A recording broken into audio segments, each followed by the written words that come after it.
தாயோட கருவறையிலேருந்து நம்ம எப்படி குழந்தையா வரமோ அதேமாரி அண்ணாமலை பிள்ளையா இது வழியாக நம்ம அண்ணாமலையார்கிட்ட இருந்து ஒரு சைடாக படுத்த மாதிரியே வர்றதுனால இடுக்குகளை உள்ளே பூந்து வர்றதுனால இடுக்கு பிள்ளையார்ன்ற பெயர் வந்ததுப்பா. அப்படி வரதுனால என்ன பலன்னா, தாயோட கருவறையிலேருந்து நம்ம எப்படி குழந்தையா வரமோ அதேமாரி நம்ம உள்ளே பூந்து வர்றதுனால உள்ளங்காலிலேருந்து உச்சந்தலையில் இருக்க ரத்தம் நரம்பு எலும்பு சம்மந்தப்பட்ட வியாதிகள் குணமாகும். இதில் பார்த்தீங்கன்னா உங்களுக்கு தெற்கிருந்து வடக்கு நோக்கி நீங்கள் வரீங்க, பிறவி பயண அதாவது எண்ணற்ற பிறவி நம்மளோட பிறவிகள் இருக்குது, அதை ஒரு பிறவியை அறுபட்டு வருன்றது இங்கே ஐதீகம். நம்ம தெற்கிருந்து நம்ம வடக்கு நோக்கி வந்து நந்தியை வணங்கி நந்திக்கு மேலே இருக்கக்கூடிய லிங்கத்தில் விமானத்தில் லிங்கோத்பவர் இருப்பார், அவரை வணங்கி பிறவி பயண கொடு பகவானேன்னு வேண்டிக்கணும்பா. வேண்டிக்கிறதுனால அப்படி நமக்கு என்ன கிடைக்குதுன்னா, எண்ணற்ற பிறவி ஒரு பிறவியாக ஒரு வாட்டி நம்ம இங்கே வந்து போகும்போது அறுபட்டு போகுன்றது ஐதீகம். இங்கே இடைக்காட்டார் அகத்தியர்லாம் வந்து வழிபட்டு போன தலம், ரொம்ப பல்லாயிரமான வருஷத்துக்கு பழமையானது.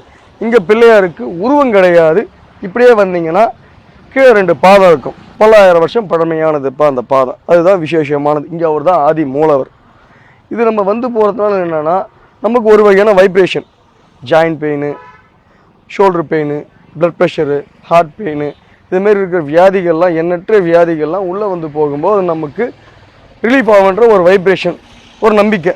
இங்கே மொத்தம் 9 தூண் இருக்குது, இங்கே 4 தூண் இங்கே இருக்குது, இதுக்குள்ள சைடில் 4 தூண். மொத்தம் திருவண்ணாமலைக்கு 9 ரோடு, 9 தூரத்தை கணக்கு வச்சு நம்ம அண்ணாமலையார் கோயிலுக்கு அந்த மதிப்பு. அதேமாரியே இங்கே 9 வகையான தூண் உள்ளே இருக்குது. இந்த இடுக்கு பிள்ளையார் கோவில் அப்படிங்கிறது இதுக்கு முன்னாடி ஒரு 1000 வருஷங்கிறீங்க கட்டி, இது மிச்சமாவே இருக்கும்.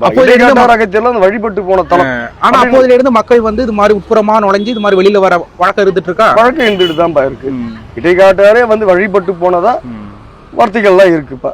வேற என்னென்ன இதெல்லாம் நடக்கும் அப்படிங்கிற நம்பிக்கையில மக்கள் வராங்க. திருமண தடை, புத்திர பாக்கியம் ரொம்ப நாளாக கல்யாணம் ஆகி குழந்தையே இல்லை அப்படின்றவங்க இது வழியாக உள்ளே பூந்து வந்தாங்கன்னா அவங்களுக்கு குழந்தை பாக்கியம் வருன்றது ஐதீகம்பா. வந்து போனால் எவ்வளோ எண்ணற்ற பேர், எத்தனையோ லட்சக்கணக்கான கோடிக்கணக்கான பேர் இதை பயனடைஞ்சிருக்கிறாங்க. பாதை ஆனால் ரொம்ப குறுகியதாக இருக்குல்ல.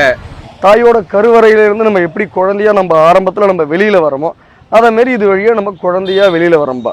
இல்லை நீங்கள் போகும்போதே சொல்லிட்டுவீங்களா உங்களால் வெளியில் வர முடியாதுன்னு? இது வழியாக உள்ளே நுழையும் போது ஃபர்ஸ்ட் லெவல்லே உங்களுக்கு கூடுமான அளவுக்கு 90% தான் உள்ளே போக வைக்கும். ஓவர் பாடி ஹைட்டாக கொஞ்சம் வைட்டாக கொஞ்சம் செஸ்ட்டு கொஞ்சம் ஓவராக இருக்கிறவங்க, தொப்பை அதிகமாக இருக்கிறவங்க போகிறதுக்கு கொஞ்சம் சிரமம் தான். போகணும்னு நினச்சா அவங்களும் போகலாம், பாடி பெயின் அதிகமாக இருக்கும், முயற்சி பண்ணி பார்க்கலாம், முடியலைன்னா பின்னாடி வந்துடலாம்ப்பா, ஒன்றும் தவறு கிடையாதுப்பா. ஆனால் உள்ளே போகிறதுன்னு முடிவு பண்ணிட்டோம் அப்படின்னா 3 இதையும் கடந்து வெளியில் வந்துடும். ஆமாம்ப்பா, 3 நிலையாக இருக்குது இங்கே. இந்த 3 நிலையை கடந்து போகணும். அந்த 3 நிலைக்கு ஏதாச்சும் அர்த்தம் இருக்கா? இதற்கு வந்து நம்ம வடக்கு நோக்கி மோட்சத்தை போகிற மாதிரி அமைப்பில் அந்த காலத்தில் கட்டி வச்சிருக்கிறாங்கப்பா.